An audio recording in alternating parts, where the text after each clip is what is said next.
το μοναδικό κοίτασμα στην Ευρωπαϊκή Ένωση Νικελίου και Κοβαλτίου που η αξία του καταγράφεται πάνω από 20 δισεκατομμύρια.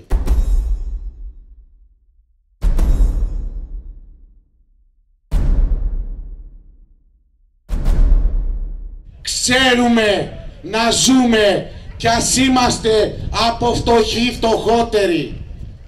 Προσαρμόζουμε το πλαίσιο πάλις. Τώρα, άμεσα, από σήμερα και διεκδικούμε επαναπρόσληψη όλων των εργαζομένων.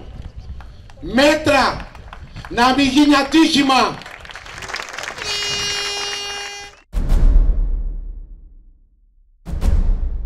Έτσι κάνουν τα αδέρφια.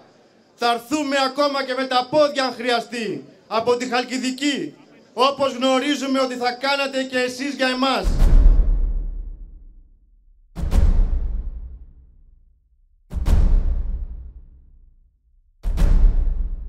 Όλοι μαζί που είμαστε σήμερα εδώ θα γίνουμε οι ασπίδες για να προστατέψουμε τις ζωές των παιδιών μας, των οικογενειών μας. Θα γίνουμε η ασπίδα για τα δικαιώματά μας.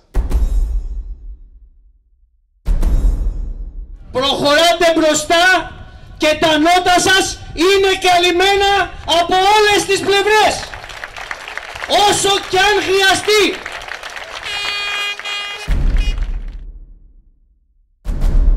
Εμείς όλοι εδώ θα έρθουμε όσες φορές χρειαστεί μέχρι αυτός ο αγώνας να βγει νικηφόρος. Μπορούμε να τα καταφέρουμε. Συνάδελφοι της Λάρκο, είμαστε δίπλα σας.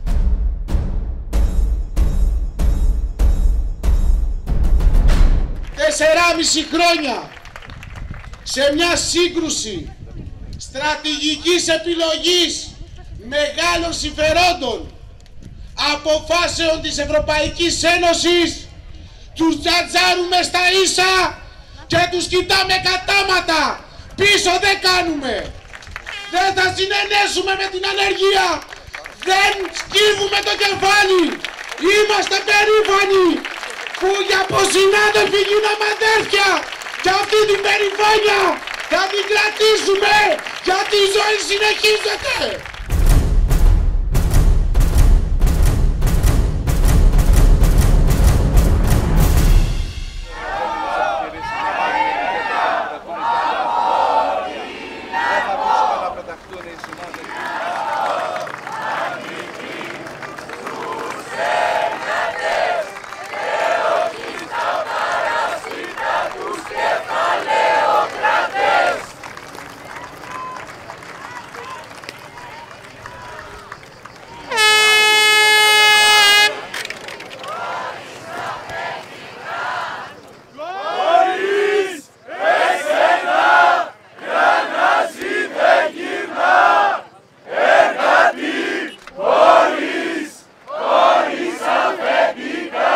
Θα φροντίσουμε και ο τελευταίος κάτοικος της χώρας μας να μάθει ότι το έγκλημα στη Λάρκο έχει αυτουργό στα Ικούρα Χατζηδάκη και πρωθυπουργό και δεν πρόκειται να μείνει απλήρωτο.